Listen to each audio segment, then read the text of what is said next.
Hello বন্ধুরা, আমি আবারও চলে এলাম নতুন একটা রেসিপির সঙ্গে।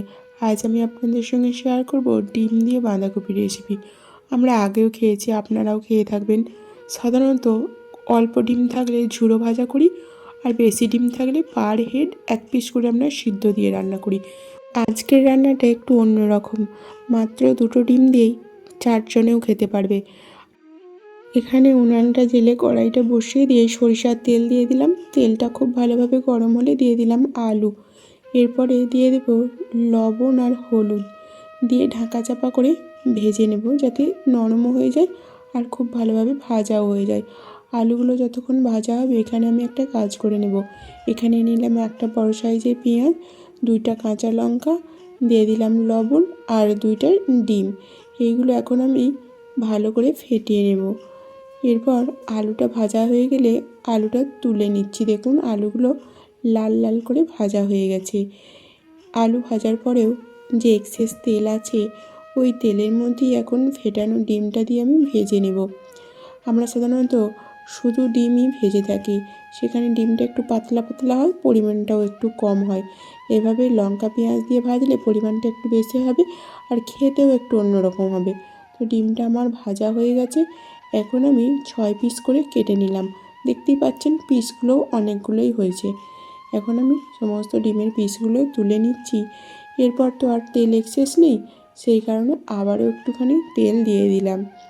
তেলটা গরম হলে দিয়ে দিলাম একটু বেশি পরিমাণে 2টা বড় সাইজের পেঁয়াজটা লাল লাল হয়ে গেলে দিয়ে দিলাম আদা রসুনের পেস্ট। এই আদা রসুনের পেস্টটা একটু আগে থেকে দিলে কুকিং প্রসেসটা ভালো হয়, গন্ধ ছাড়ে না। এরপর দিয়ে দিলাম হলুদ, লঙ্কা আর জিরার পাউডার। এরপর দিয়ে দিলাম কাঁচা লঙ্কা কুচি। ঝালটা একটু বেশি বেশি হলে এই শীতকালের দিনে খেতে ভালো লাগে। গুঁড়ো লঙ্কা শরীরের পক্ষে ক্ষতিকারক, সেই কারণে কাঁচা লঙ্কা দিয়ে ব্যালেন্স করতে হয়। এরপর দিয়ে দিলাম 2টা বড় সাইজের টমেটো কুচি।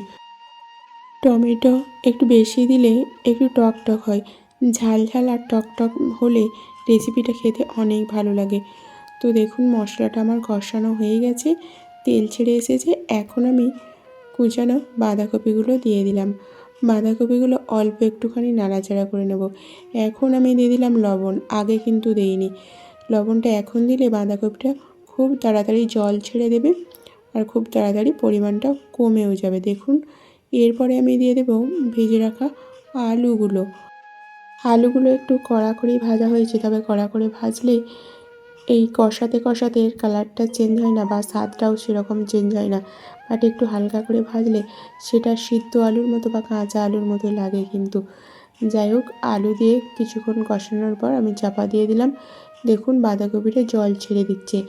আমার এই রেসিপির ভিন্নতা হচ্ছে আমরা বাঁধাকপি সাধারণত জল না দিয়েই রান্না করে থাকি, বাট আমি এখানে জল দিলাম। এরপর আমি এর মধ্যে অল্প একটু গরম মশলাও দিয়ে দেব। জলটা দেওয়ার কারণ হচ্ছে যে ডিমটা দেব সেই ডিমটা যাতে এই ঝোলটা অ্যাবসর্ব করে আর ডিমের টেস্টটাও যাতে এই বাঁধাকপির মধ্যে চলে আসে, এর কারণেই আমি জলটা দিয়ে দিলাম। এরপর দেখুন আমি ডিমগুলো দিয়ে দিচ্ছি। এরপর চাপা দিয়ে ফুটতে দিলে পুরোপুরি ডিমের টেস্ট ঝোলে আর ঝোলের টেস্ট ডিমে চলে আসবে। আর রেসিপিটা একদমই ইউনিক খেতে লাগবে। এখানে যেহেতু ঝাল টমেটো একটু বেশি বেশি ইউজ করা হয়েছে আর আর যেহেতু ঝোলটাও একটু বেশি বেশি আছে, তাই একদমই অন্যরকম খেতে লাগবে। এর জন্য একদম পারফেক্ট রেসিপি। তবে লুচি রুটি পরোটার সঙ্গেও খুব ভালোই যাবে। তো আপনাদের রেসিপিটা কেমন লাগলো অবশ্যই কমেন্ট করবেন। যদি ভালো লেগে থাকে তাহলে রেসিপিটা ফলো করে অবশ্যই একদিন বাড়িতে বানিয়ে নেবেন। পরিবারের সকলে মিলে শেয়ার করবেন।